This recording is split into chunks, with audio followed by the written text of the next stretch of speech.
tremendous amounts of change in the last 18 to 24 months. And this change and how we adapt to it, and more importantly, how we respond, has been a major point of focus for all of us and marketing leaders through this time. So what we want to do in the next 45 minutes is talk about leading through change and look at it through the lens of changes to company structure, changes in consumer behavior, and changes in the workplace. And more specifically, this idea for both employees and humans in general and consumers, this idea of purpose and aligning your job and your life and the brands that you buy to things that you feel really strongly about. And lucky for you, you're not stuck listening to just me. As we said earlier, Bibie Wu, the Chief Marketing Officer of Del Monte Foods, is joining us. So I'll pass it over to her for an intro. Great. Jason, good to see you again. So as Tyler mentioned, I am here in California. That's where Del Monte Foods is based. So it's lunchtime for me, but really happy to be spending the afternoon with you guys. I am the Chief Marketing Officer here at Del Monte. I've been here for about 4 years now, and pretty much have been a marketer and CPG professional pretty much all my career. It's really what I love. I love, Jason, I'm sure you do too. I mean, I love the intersection of brands and consumers and finding how brands and products can really fit and enhance people's lives. That's really what attracted me to this industry. Most of my time has been in food. I love to eat, so this is like the best job ever. Prior to Del Monte, I've also been at General Mills on a bunch of the categories there, as well as Campbell Soup, leading part of their Pepperidge Farm division. I also did some time in home care with Henkel, which is in laundry and home care. So that's really been my bailiwick. And this idea of change is just it's always pertinent, right? Because nothing stays the same, and that's part of, I think, what makes us so excited to be marketers and to work in these industries, especially at a time like right now where there's just unprecedented change going on all over the world. Awesome. So, I mean, your career spanned a lot of different organizations, and I know you spent the last several years at Del Monte. So, to kick things off, around this idea of change, let's talk about Del Monte. That you guys have gone through a lot of change over the years, especially in your tenure. Take us through some of the things that have gone on within Del Monte. Absolutely. Yeah, part of the reason I was really attracted to coming to this company is I think, everyone is aware of the company and the brand Del Monte. It's been around for over 130 years. And, there's all this talk right now about plant-based foods and how, eating more fruits and vegetables is good for you. Well, that's really what Del Monte's been about from the very beginning. So we like to think of ourselves as the original plant-based food company. And, from that leadership position over 130 years ago, when Del Monte came on the scene, it was really an innovator, right? One of the first national advertisers in the space.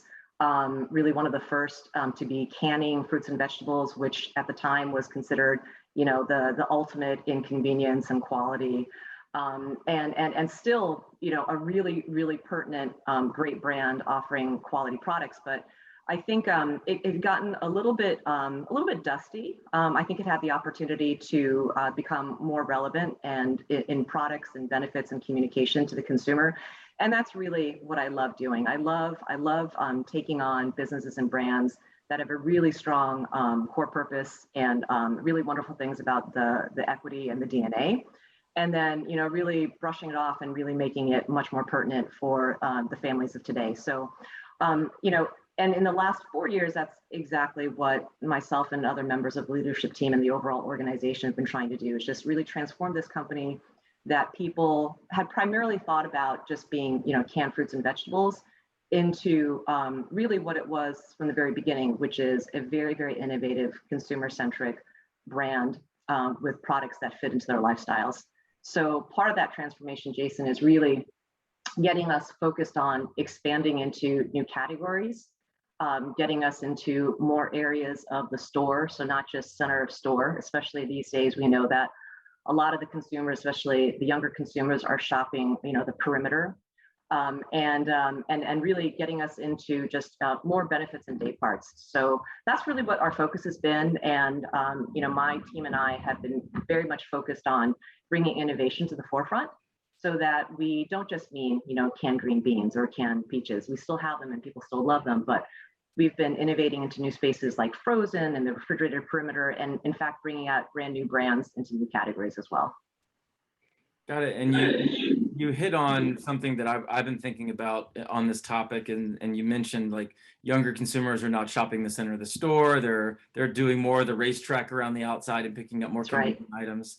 And that ties into something that we talked about earlier this week, is that there's been a massive shift in consumer behavior. Some of that is COVID related, some of that is technology based, some of that is just the baby boomer generation is moving through. Gen X is moving through, and millennials are becoming, more prominent in the marketplace. So as you look at your company and the way that you're doing things, as well as the marketplace in general, what are some of the things that you've noted about consumer behavior and the changes within that? Yeah, so I mean, well, let's just talk about kind of the migration from center store to the perimeter. So we have seen, right, the center store has become over time, the growth is slower. The growth has been slower there, and it's been faster in areas like refrigerated perimeter and frozen. So one of the things that we as a company have been doing is taking our strong equities like Del Monte, where we definitely have the right to play in all things fruits and vegetables. And in fact, consumers had already thought that Del Monte, for example, was a big player in frozen, but we hadn't been there for quite a long time. And we're now stretching our brand into frozen. So like one of our biggest innovation imperatives is really launching innovative, better for you products in the frozen space. And so we've had a lot of success with that, bringing out brands like Del Monte Veggie Full. And, of course, as we're penetrating those areas, we are getting into our consumer base, a much younger audience who are looking for things that are better for you, on the go snacks and small meals. We've also seen, for example, Del Monte is one of the leaders within fruit cups, which is sold kind of in that lunchbox aisle. But over time, we've also seen that our business, which is on the refrigerated produce side, which is largely the same type of item, fruit cups, but sold refrigerated, at a higher price point, more premium, and therefore bringing oftentimes more health-oriented benefits. We've seen that part of our business really explode over time, as that's where consumers are going because they think it's closer to fresh. So for example, we've had a lot of success bringing out our innovation like fruit infusions, where we're actually bringing ingredients like turmeric and probiotics and things like that into that part of the store, where consumers are looking for the best for you type of products and are willing to pay a little bit higher price. And one of the things that's going on as well is we're all doing this within this environment of COVID, right?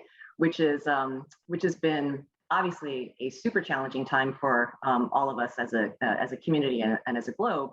But one of the things that we've seen, of course, during COVID is a lot of people are now eating more at home as opposed to going to the restaurants. So that's been interesting because it's been an opportunity for me and my team to really promote and go along and amplify this renaissance, right, of the grocery store, and this renaissance not only of the categories that have been growing, like we talked about frozen and perimeter, but also the renaissance of the center of store again, as people are going there and stocking up and making sure that their pantries are full, and they want to have good quality products that are on hand. So those are a lot of the things that are going on right now, and presents both challenges and opportunities for us as marketers. Got it. And while we were talking about this earlier this week, you said something that resonated with me, and I kind of laughed, but it's true. It's this idea that the consumers are a bag of contradictions. Yes. On one hand, they'll say something and then they'll act completely differently, or they'll act very differently from one day to the next. That's something that's changed dramatically, week to week, month to month. Is there anything impacting your business in that mindset?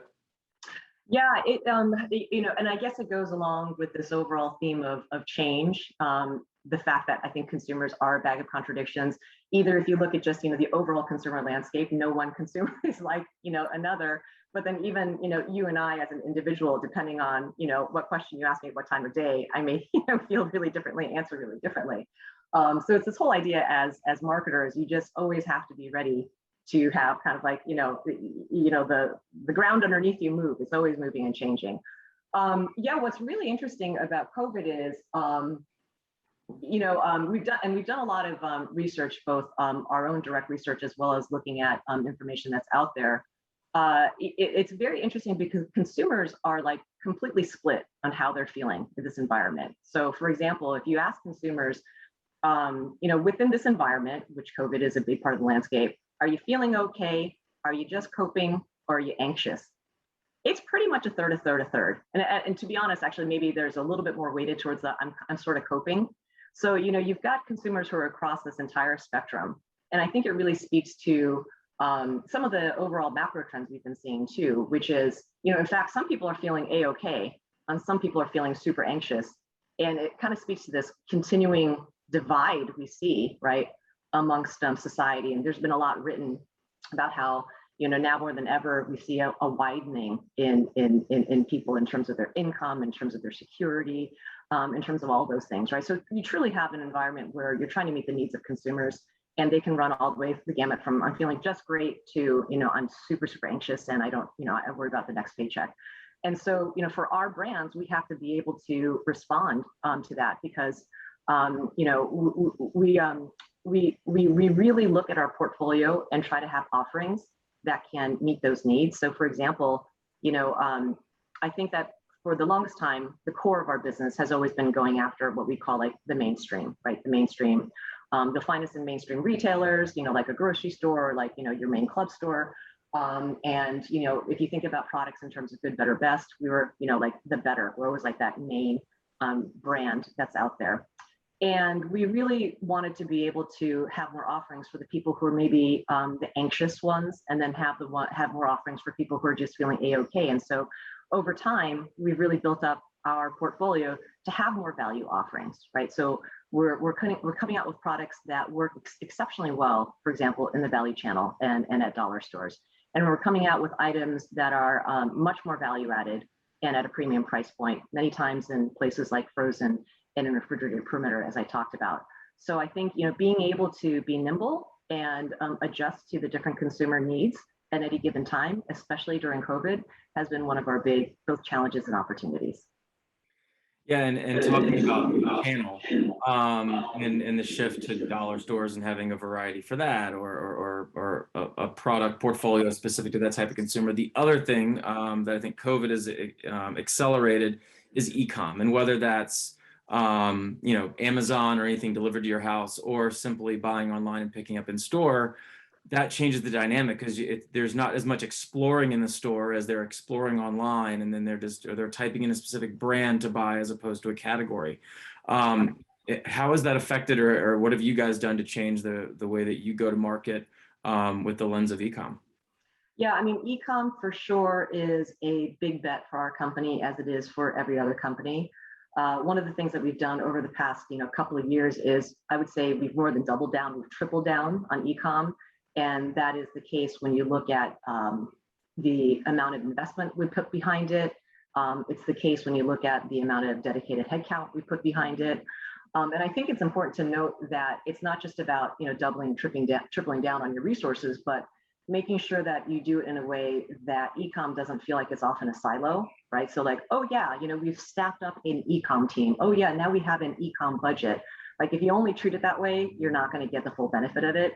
It's really got to be a holistic part, right, of your overall omni-channel selling and marketing agenda. So, and that's really the case because, as you know, right, that's how our customers, the retailers who are our customers, that's really how they're running their business too. So now more than ever, we come to the table and talk to our retailers about a holistic plan with a holistic budget, and everything within that, like dollars against trade, against shopper, against in-store shopper, against e-com, it's all fungible. So that's one of the transformations as we talk about change and kind of how we're transforming as a company and how we do things. That's one of the things that we've done, because with e-com, it's got to be looked at as just another super important part, and probably one of the fastest growing parts of our overall commercial strategy. Got it. So to pivot a little bit, but kind of still stay on this theme of like innovation, right? People have had to innovate in a number of different ways. And as we think about leading through change, we can look externally at consumers and retailers and those dynamics, but then we also have to look internally at our own companies. And COVID accelerated the remote working environment, dispersed teams. I just saw my team here in Atlanta for the first time in about a year. As we were kind of cleaning out our office, there was a lot of old Yeah. things. We're trying to get ready to go back to the office, and we had to get it ready. And it made me realize that our way of working is completely different, and as managers and leaders, that's an opportunity for change, but also a challenge. In your role, I'd love to hear your perspective on what you've had to do to change in that environment. Yeah, so innovation, as I mentioned, it's one of our key platforms for growth with Del Monte, and one of the main reasons I joined the company is I was so excited to be part of this transformation of thinking outside of the can. We talk about that a lot. Breaking out of the can. We still love the can, but we need more than the can to succeed in the new millennia. So with that, I mean, I guess I can just start talking a little bit about, within our organization, what's really interesting for me and makes me super happy to wake up every day and do what I do is, so I'm the chief marketing officer, but part of my responsibility is I actually have research and development reporting up into me, which is, for all the marketers who are out there, and, this is like the coolest thing ever when you get to basically be part of leadership of that research and development function as a marketer. So, all my career, I've always been connected to the hip with R&D, right? Because all my career as a marketer, you're working on product quality, you're working on how to drive your base business, how to drive, new products, and you're working hand in hand with R&D.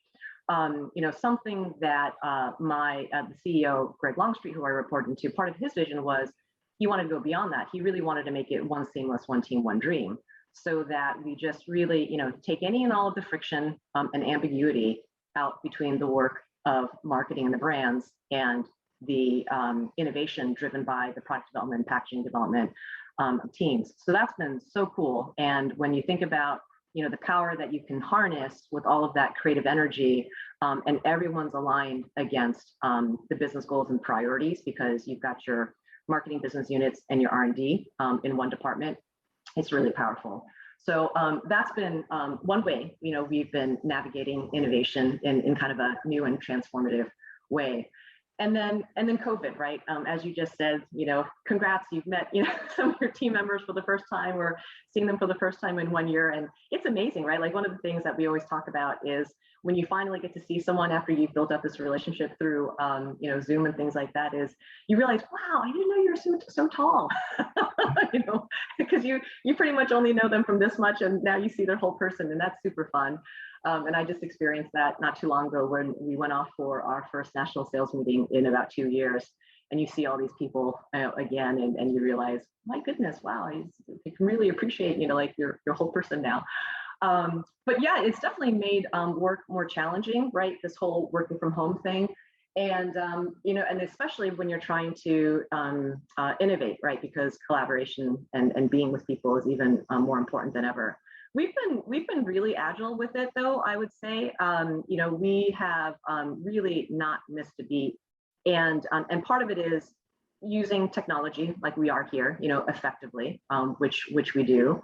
Part of it, I think, especially being in the food business, where so much of innovation and interacting around your product is actually the tastings, we've had to get pretty creative about that, right? So a lot of instances of where, instead of going into the office and trying products and giving opinions, folks will have the food sent to their house, and we'll do kind of a joint, we call it a cutting, right? So we're all cutting and trying the product all together at the same time and giving feedback. We've done the same things with our buyers, at the retailers, where now, instead of flying off, with your case of food and setting it up and having it in Northwest Arkansas in a conference room, you send it to them in advance, and you're able to do that virtually.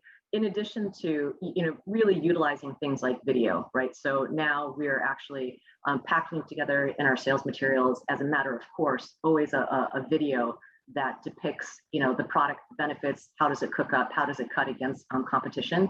And it's been wildly successful. Like, even when we go back to office, either part-time or long-term, those will be tools in our toolbox now, because they're just really, really effective. So we've really been able to do that very well. And then all the way, things like that, in addition to, when we start up a line, right? We start up a line on a new product, or work with a co-manufacturer, start up a line, we will actually do virtual startups, where people are, all over, but we're still able to give the engineering advice or what have you all from a virtual setting. So we've had to be kind of creative, but it's been fun and it's worked really well. Gotcha. So as we think again about the move to remote work, and you lose connectivity to your team a little bit, new ways of working, one of the things that, I mean, it's a big issue / topic of conversation probably at every company, is all these articles and research about the Great Resignation and how people are leaving jobs faster and at a higher velocity than ever before, and companies are having a hard time filling those vacancies. And part of that is because there's less connectivity to your coworkers, and probably less positive feelings about your company because you're so distracted and dispersed. And that leads into this idea of purpose that we kind of talked about at the beginning, and that spans everything we've talked about to date, right? The company, employees, and consumers. Consumers nowadays really want to align themselves and buy brands that they feel really good about, and people want to work at companies that they feel align with what they feel about themselves. We're definitely dealing with that at Vericast, and trying to promote as much as we can, team camaraderie, things like that. What are things that you've seen both on the consumer side as well as the employee side for that? Yeah, that's it. I mean, the great resignation. Yes, absolutely. It's an interesting time, and this question of purpose is really, really timely and really important, because it's important to our consumers, it's important to our employees, it's important to our prospective, employees. It's interesting because, like Jason, I was telling you earlier this past month, I've done at least a couple of interviews with folks who are students who are still in high school or in college, right? And they're thinking about their career. And I love doing that. I love giving back and talking to people young in their career as they're trying to figure out what they want to do. And, they ask a lot about that, right? Because now more than ever, we know that the younger millennials and the centennials, that's almost like the first question they ask, which is, why do you do what you do? What does your company stand for, right? So I would say what I love being in brand, one of the reasons I really love being in brand is because I really do think that something magical happens when you're able to align, your own purpose and what you're searching for with what the brand purpose is, and what that promise is to the consumer, because they really should align, right? Because then really you feel great about waking up and doing what you do every day. And, if you would have asked me when I was in college, in a small liberal arts college in central Massachusetts, studying Latin and ancient Greek as a classics major, right? I never would have thought that I would be where I am today. But you got to just follow, you got to follow what feels right, right? So as I think about a couple of the, my most favorite times in my careers, it has been that kind of like everything's lined up, and you feel like the purpose is really what you want to wake up to every day. So I definitely feel that way at Del Monte, right? Where at Del Monte, our brand purpose is to make a healthier and more hopeful tomorrow, right? A healthier and more hopeful tomorrow by giving people accessible nutrition from the goodness of fruits and vegetables. And so, yep, it comes back down to the product, about, the goodness of fruits and vegetables, but really at a higher level, it's about, helping to create a healthier and more hopeful tomorrow. And so, like, I want to sign up for that, right? And we really try to bring that, through everything we do, not only in terms of like the product benefits, but we've been, for example, part of the company transformation over the last 4 years I've been there is transforming, how we recruit, is transforming. Let's take a look at our benefits, and are we, helping our employees live a healthier, more hopeful tomorrow. So lots of changes there in terms of, revisiting our, our family leave, revisiting, the time that we dedicate to volunteerism, revisiting, and really amping up our activity in ERGs, employee resource groups. So that's been, I think, really a manifestation and expression of purpose that's meaningful to employees, and very important when I talk to those high school students or those college students who are going to be my, employees of tomorrow. And then, another point in my career where I thought that the plans really lined up, and I just so enjoyed everything we did, was when I was working at Henkel and its precursor in the laundry business. And I was in charge of the Snuggle fabric conditioning business. And so again, kind of similar to Del Monte, decades, been around for decades. Everyone knows Snuggle brand and the Snuggle Bear, but kind of a bit retro, like 70s or 80s with a snuggle bear that was super cheesy, right? And we really brought him up to speed, like we brought him into, he was tweeting and, has an Instagram, page, and he's going out there and meeting consumers. And really what he stood for was to make the world a softer place, right? And so we really, as the brand leader and my teams, we brought that idea of make the world a softer place and brought that to our workplace and our team in the way we celebrated and supported and valued each other, to the point where, at that company, like everyone wanted to be on the Snuggle team. It was just a team to be on, because who wouldn't want to be on a team where their entire mission is to make the world a softer place? So that idea of purpose, I think, it matters to the company, it matters to consumers, but I think it really matters to the employees day in, day out too. So, it's not easy. I think, like I always say, like on our best days, we are really living that vision of like making the world a healthier, more hopeful tomorrow. We don't always have best days, right? Like, and so, we just like, as you said at Vericast, we have to deal with some of the challenges right now in terms of, people leaving and resignations, because that's just one of the big macro trends we're facing in COVID. But on our best days, we are really exemplars of our brand purpose. And that's what keeps me going and makes me so excited to be a CPG marketer day in, day out. Got it. And I feel like we're reading people's minds while we are talking about this. I looked in the chat. It's we have one question, and Lisa, please feel free to type in if we didn't answer your question. Before I even asked about purpose, she was asking about purpose initiatives and how they play a role in marketing, which I think we did a pretty good job of talking about. But she also specifically mentioned diversity, inclusion, and sustainability, public good. Those are things that are just as hot of a topic or a part of that purpose topic. Is there anything specific that you guys have had to deal with, or that you feel like you've done right in regards to that? Yeah, I mean, I think it's hard to say like how to do it right.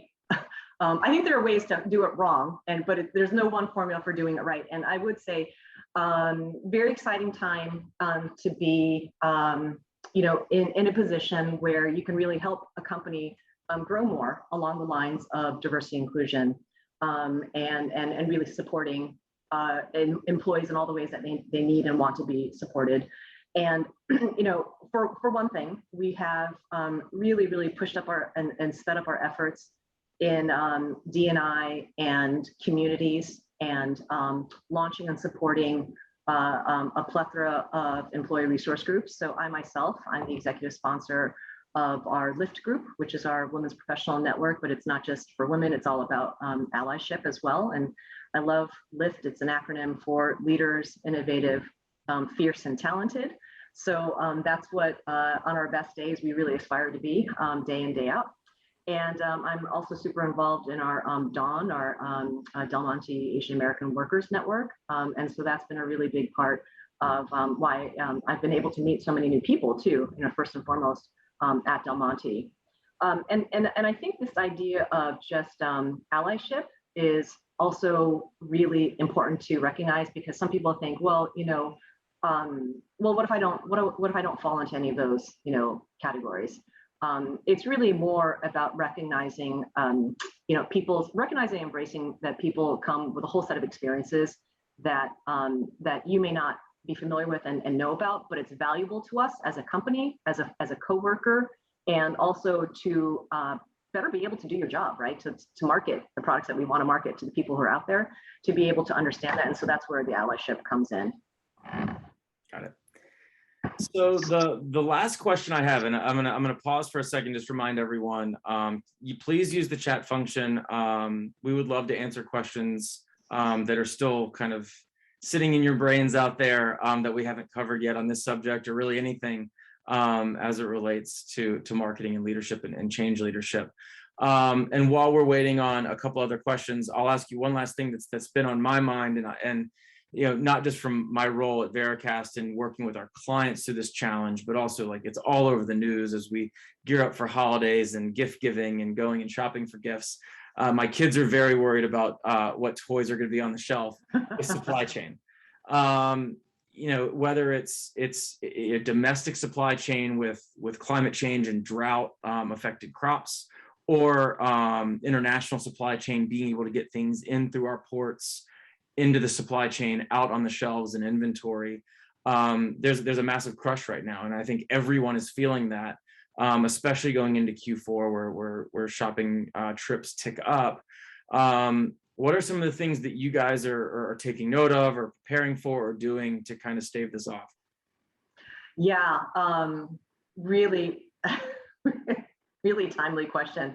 I would never have thought that, ocean freight would be words that I, talk about or hear so often in my job as a brand marketer. But it's absolutely a challenge. I wonder how Santa, you talk about your kids and worried about, holiday gifts. I wonder how Santa is getting around that. Like, is he, you know, is he getting, does he have some reindeer, additional crew of reindeer on tap or something? It's definitely an issue. I would say hopefully a little bit less for us than maybe some other folks in the industry, by virtue of the fact that one of the things that Del Monte has always been proud of is that the vast majority of our canned fruits and vegetables, upwards of 90 in some of our varieties, are actually sourced domestically. So at least you don't kind of have like that ocean freight issue on a big part of the portfolio. But with that said, drought and other weather conditions, and then just the surge in demand, as we talked about with COVID, as people are, pantry loading, it's definitely put pressure on our overall supply situation. So we have definitely been diversifying, our supply base and looking for more either domestic sources, sources near our plants. So for example, we've got a plant in Mexico, and so we're looking for, fruits that we can get just in that region as well as diversifying and looking for multiple international sources. And it's been challenging. I mean, it's taken a lot of supply chain and formulation work. So for example, sometimes corn, we'll have to deal with both, packing fresh corn and IQF, individually quick frozen corn, right? Just because, even though it's more expensive, right? But we just have to broaden the net for our supply there.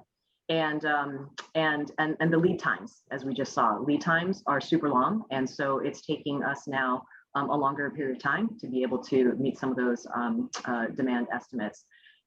In addition to, it's super challenging because in the agricultural business, in some varieties like tree fruit, if you didn't plant that tree 7 years ago, it doesn't exist, right? Those peaches, you can't get them. So back to the whole lead time, it's pretty challenging because it's not even like, well, I can put in another line or I can add another shift. If you don't have the fruit or vegetable, you just don't have the fruit or vegetable if it hadn't been grown a little while back. So that's always challenging, but through, like I said, diversification and making some formula changes and things like that, we've been managing it, and I think managing it quite well in many of our varieties. So that's definitely a big push for us. Gotcha. All right, so we did get a chat question in. It's a little bit of a shift, but it's a really good question. So when we think about brand impact and brand metrics, there's a lot of different options and ways to measure that. What are some of the ways that you found successful in doing that? Wow. Okay. I would say we of course do brand equity tracking, longitudinally, to see how the key metrics that probably all of us are aware of in terms of awareness, both aided and not aided, your diagnostics, related to quality, innovation, value, would you tell a friend? Those are all some of our key metrics. And, we have the benefit of having a powerful master brand like Del Monte that sits over lots of different categories and product lines. We think of our business as we've got a fruit business, we've got vegetable business, frozen, we've got just a variety of businesses, and we're able to leverage that master brand across all of them. When I came in about 3.5, 4 years ago, one of the things that we did was we went from kind of a more siloed approach to marketing all those businesses to having a master brand campaign, which we call Growers of Good. So back to brand purpose, right? So everything laddered up to this idea of healthier, more hopeful tomorrow. And the consumer facing campaign is called Growers of Good, right? And many different embodiments of what good can mean. Good for you from a health and wellness, good for the environment because we are very much into sustainable agriculture and have really best-in-class farming practices. And then, good for community through all the work that we do to give back to our communities and to our employer group. And so we have that very powerful master brand campaign. Growers of Good, which of course through all the advertising testing has tested super great and one of the most persuasive and high ROI things. And then we can see that and how it impacts those key measures I just talked about. And what I'm really happy to see is that over time, we have seen our measurements in things like innovative and something that I would recommend, or is a brand like me, go up. And that all goes back to what I said earlier, which is I love taking brands that have such inherent strong equities and DNA, but making them more relevant and amplifying them to today's audience. So very glad to see that that's been happening. Gotcha.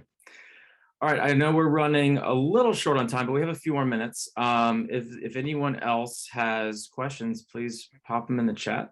Would love to make sure we answer any other burning questions you have out there. Yeah. So, one other thing I wanted to talk about that just didn't come up yet is, when we talk about innovation, right? And innovation and how fun it is, I think, for us as marketers. So one of the things that I really wanted to share with you guys is one great example of innovation that's happened here at my time at Del Monte is not even a brand under the not even a product under the Del Monte brand. So when I talked about part of my job when I came in was to really bring innovation throughout the entire company and have us launch into new spaces with new products and get after new consumers.